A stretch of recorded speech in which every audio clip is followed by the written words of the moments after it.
Hello, this is Josh Belk with the Belk on Business podcast. On today's podcast, we are privileged to have back for the second time, and I think this is the first time on the Belk on Business podcast to have a repeat person on the podcast. And we have Manny and Corazzari, and please correct the pronunciation of your last name for me. Okay, he's with Crown Media, and he is I think the word expert many times is overused, but I know for us and my company here at Lodestar, he's been an absolute blessing to us and to our brand, and he really is both a company and a personal branding expert.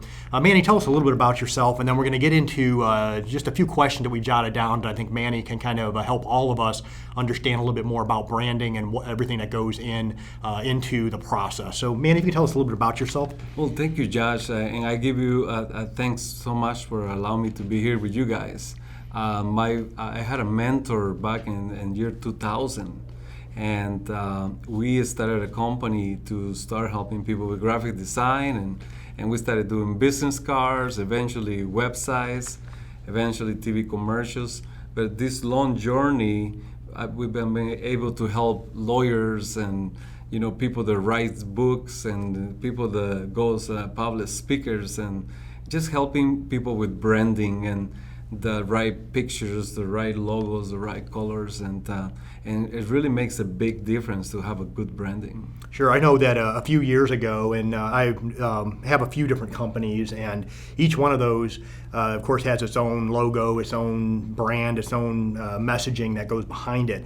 But I remember the first time I went through this process, and it was one as a business owner. We focus on certain areas in our business, and even sometimes areas that we don't know all that well. But I remember the first time going through this exercise, that it was something that was almost I would say it was a mind-blowing experience. Yes. So much that I didn't know. Yes. And it kind of leading to this first question here, we think of branding, and how does that differ from marketing, or how do they play together? What does that mean?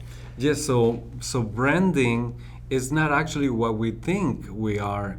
It's actually what our customers or our clients feel about ourselves. And then marketing is when you put the word out there. Like a billboard, that's marketing. You print some flyers, you put it somewhere, or you have some Google ads, that's marketing. But branding is actually the experience that you give to people when they see your website, when they talk to you on the phone, or when they email you. The whole user experience, that's what branding is all about. So a lot of times, I'll hear people say that, I'm gonna build a brand, and they're just talking about a logo. But what you're saying is that's not the brand. I mean, that's part of it, but it's really kind of, this is our brand. Really is how do people. So when people hear Crown Media or hear your name, or people hear Josh Belk or my company name, it's what they think. So that's what the brand is, not what we say that.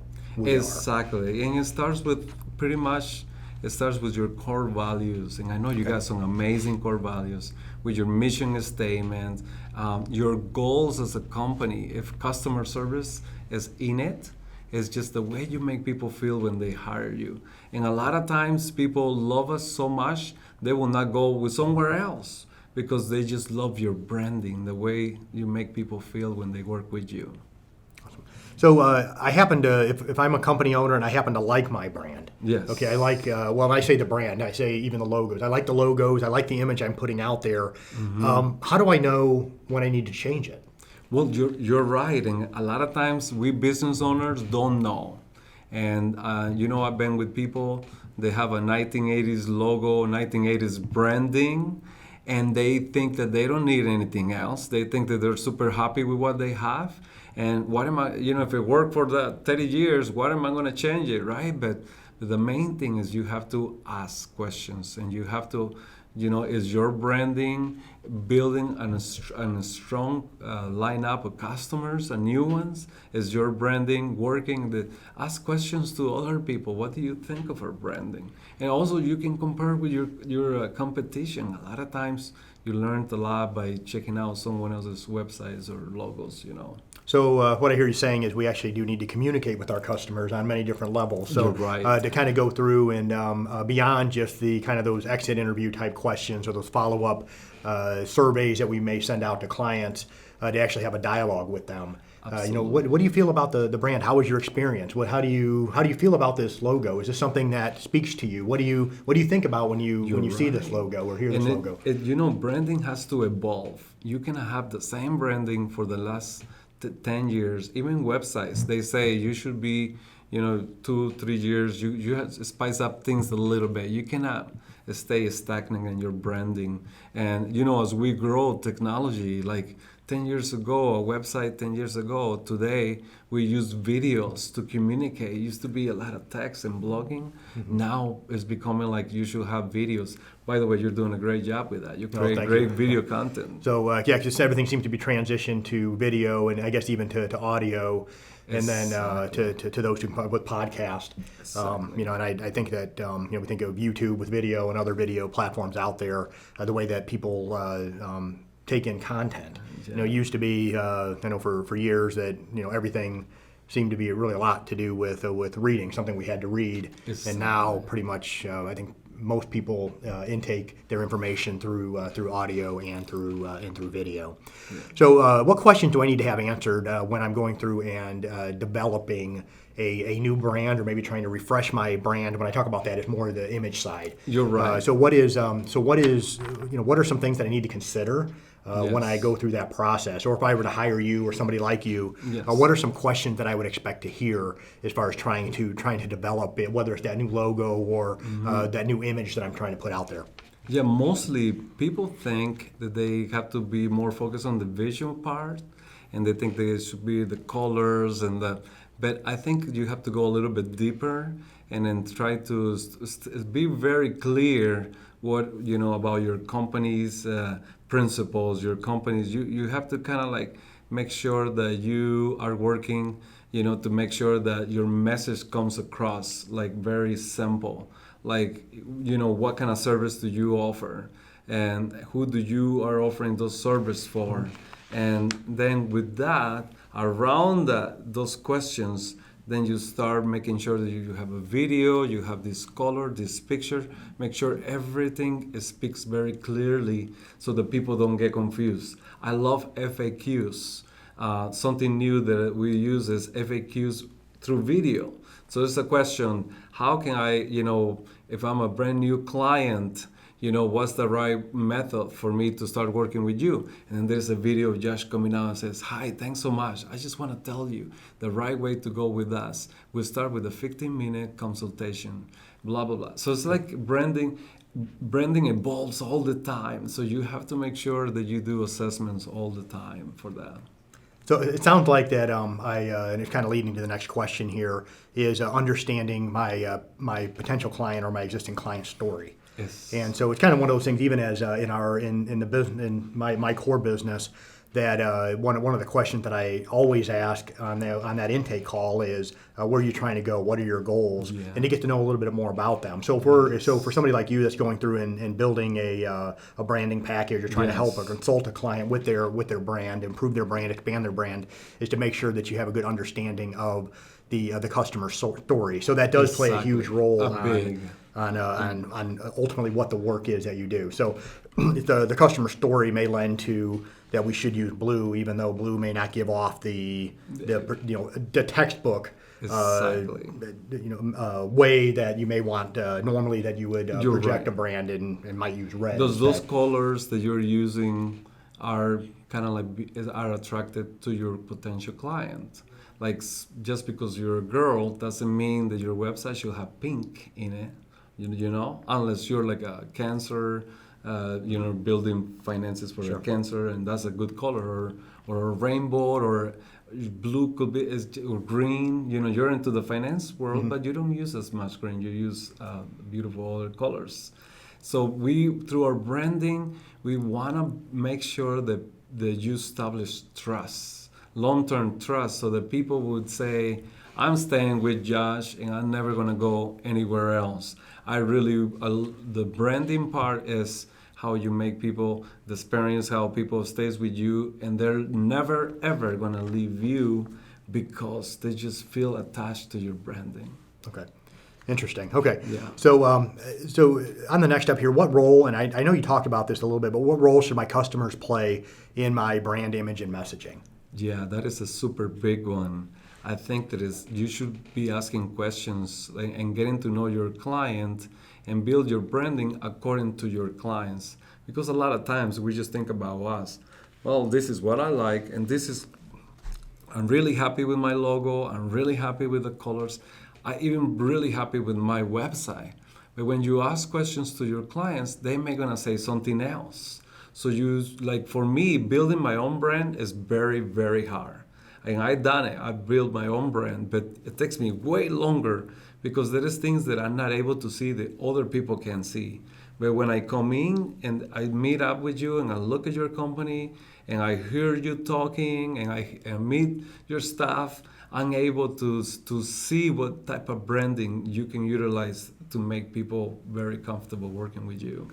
So it kind of once again boils down to the communication piece. So Yes. you're asking the client and then getting feedback from the client, and listening and truly listening to them. Absolutely. And trying to clear ourselves. And maybe sometimes that would mean, if I'm trying to go through this process, to maybe not ask those questions myself, but to have somebody ask them for me, because it may be one of those things. If I go through and I communicate with the customer, they may want to tell me what I want to hear, Yes. instead of maybe kind of the truth of the way that the emotion that they're feeling in regards to the brand, the way that it is currently. So to have somebody else come in and maybe ask those questions might be helpful. So another good reason to use somebody to kind of come in and help you with that process. If you really want to get to know yourself, ask your best friend. And they will, sometimes I want to get to know myself. And I ask my wife, tell me how you feel or what you think of what you perceive. And she will just start talking. And I get to learn so much more by hear a different person's opinion. So it's incredible. So how do I know if my brand is communicating the message that I want it to deliver? You're totally right. If a lot of people has very strong brandings and they build it so loud that comes right out of the just like you elevate yourself away from the competition to the point where you got your competition checking out. Look at this guy. Like I know people that check someone else's websites. It's like look at this guy. He's doing all this, and we should. I think he's doing, even though you may not even like what he's doing, but you can tell that he's elevating his branding, worldwide. So I think that, if your branding is bringing new customers, is building trust, does your client feel like they belong working with you? Or your client says, yeah, I like that company, but I'm gonna look for someone else to see if there is a better service.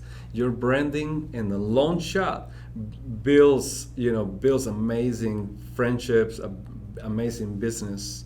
We should not be concerned about losing clients when you have an amazing branding, when you have an amazing user experience. So. I know before we were shooting here, you talked about Apple and Starbucks You're and some of those right. types of things, and so what? Obviously they have very successful brands, but what are some things that we can learn from those types of brands? Oh, it's incredible. Like I'm a Starbucks loyalist. I think You even are on a a podcast. Starbucks? Oh yeah, No I think a way. few weeks ago on a podcast I actually used the Starbucks, and we're here just outside of Chicago, and so there's Starbucks and Dunkin' Donuts around everywhere. You're right. And I'll drive by 3 Dunkin' Donuts to go to a Starbucks.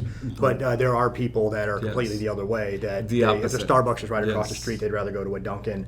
But you had mentioned that kind of in our pre-production meeting. You're right. Like think about how would you like the moment you have a service ready to launch. And you're like, okay, this Friday, you tell everybody on social media, this Friday we're launching a new service for an accounting firm. And then on Thursday, you got lines of people outside with tents. And you got all these guys like waiting. You're like, what is going on here? You're like, I'm about to launch a new service. And these guys wants to be the first people that are going to utilize our service.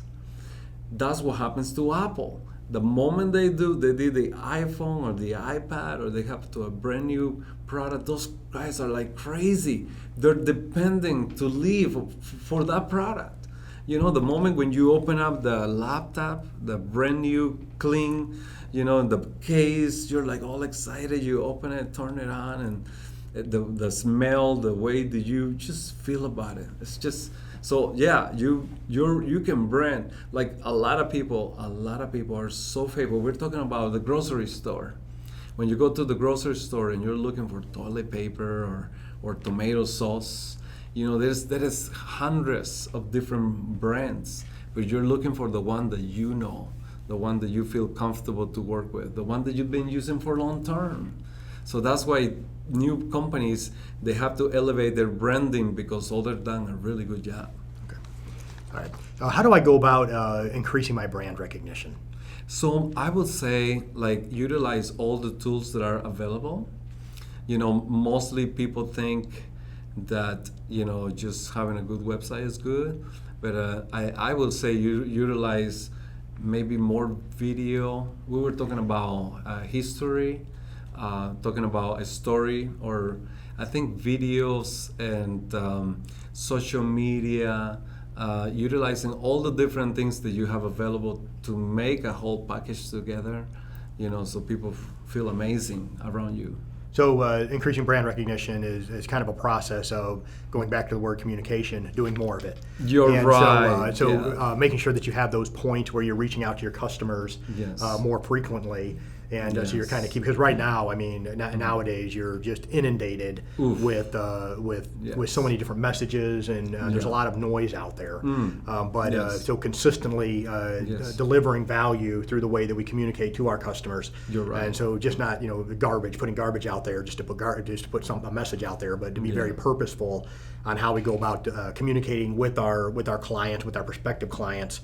And then staying consistent with it and making sure that in that content that you're delivering value as well. So it seems like that's maybe one way. There's probably other ways as far as going about increasing that recognition. Like a lot of business owners, they don't like to take their picture.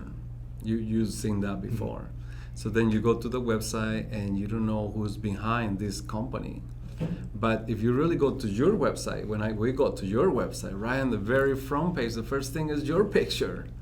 And you see your staff with a smile, and then right there you're starting to build trust. And then people click and they see almost 150 episodes of you delivering content. That right there. And then you go to Google and you have 55 reviews, positive, versus another guy that has 3 reviews. Who do you think I'm gonna go after?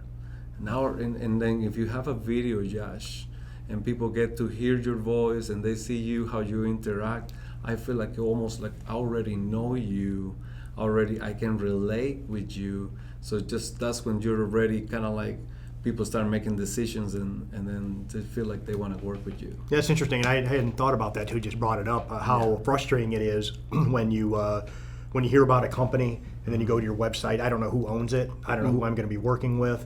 I can't find a phone number on there just to contact me here, even though I'm probably not going to pick up the phone and call them. Yeah. But just to know that there's a real person there that seems like they're going to care about me, care about my goals, where I'm trying to go. And so when somebody tries to be anonymous and not put themselves out there for whatever reason, that's a good way of making sure that you don't improve your brand, right? So because you're not going to have that trust. So it's better off to be transparent. This is who I am. Be authentically you. Tell your story. Help your clients in telling their story. And then if those values align, you're going to probably have a customer for a very, very long time. And that makes sense. Just you ever seen like a lot of people are the best secret ever in the world, and so when you meet someone, you go to their website and you get to know these people, but actually when you're one-on-one with them and you're like, holy mackerel, this person is amazing. I didn't know that I was going to be meeting with this person. I didn't know anything about them, but their branding doesn't reflect that. We have to be true to ourselves, and we have to reflect that our branding reflect who we truly are. And then it's very hard to do it through words, or very hard to do it with one picture. And that's what I'm pushing, as much as for people to, utilize videos, stuff like that. So, awesome. That's very helpful. Thank you. And my last question here, and then I really wanted to get into if somebody wants to reach out to you, how they can contact you. But how do I know if I need a personal brand in addition to my company brand? I mean, is this something that everybody should have a personal brand out there, or just kind of one of those things, maybe just people who are trying to do something complementary? How do I know, when I need one or the other or both? What does that decision making process look like? There's company brands, right? And there is personal brand. And I am the biggest fan, like anybody that is alive, this is just me, right? If you're alive, you have a life mission for something, right? And I tell people you should have personal brand and you should have your company brand. And both of them should help each other. So they can complement each other. Complement each other. Some people knows you, they know Lodestar because of Josh, right? And some people knows Josh because of Lodestar, right? And one day, if you sell your company, your personal branding is still up. You can't sell you, So I will tell people, please utilize as much as you can. Utilize you, because people works with people. Utilize yourself, your branding, but some people don't like it. Some people say, I just don't want to be I don't want people to know my picture. I don't want people, it's just the company. But it's very important that the people that knows you, I think they both should go together. Awesome. Awesome. Manny, I appreciate you taking a few moments to kind of talk through some of these questions that I know that I've had many times, and I'm sure that our listeners do as well. And of course, I've gotten to know you here over the past few years. And for those of you who haven't heard Manny's story, just to reach out to him and hear a little bit about his background, and he's from Venezuela and kind of everything that brought him here. And just kind of a wonderful story of kind of somebody who's come here and has really achieved really kind of the American dream. And hopefully that'll still be there for generations to come. Yeah. But if someone wanted to reach out to you, what's the best way for us to get a hold of you? Yes, you're right. Our website is incredible. You can just look at it, and it's called crownmediagroup.com. Okay, so crownmediagroup.com, and I'll put this in the show notes as well. Yeah, that would be incredible. Awesome. And we just love people, and we love seeing people becoming more successful, and I enjoy seeing a person and their desire to service others and bringing it some way, somehow online when it's so clear. Just putting the word out there where it's just like wide open for people to get to know you and people to feel like they want to start making business with you. That's so much fun. It is, right? And of course there's many different lines out there, but one of them that is kind of one that my father used to tell me. He used to listen to Zig Ziglar. If we help enough people get what they want, we will generally get what we want. We'll get what I want, what we want as well. And I know for you, Manny, you've been a blessing to me personally and to our company here over and over again. And I know for many, we have quite a few mutual clients. So I would encourage you, if you need some help, either with on the company side, on the personal side, please reach out to Manny. I know he'll bring tremendous value to you. So I appreciate you once again taking a few moments to listen in. Hopefully this podcast brought you value. If you haven't left us a review, I would ask you please consider doing so. If you haven't subscribed to the podcast on whatever platform you prefer, we are out there on all the platforms. Please do so. This is Josh Belk with the Belk on Business podcast. Have a wonderful day.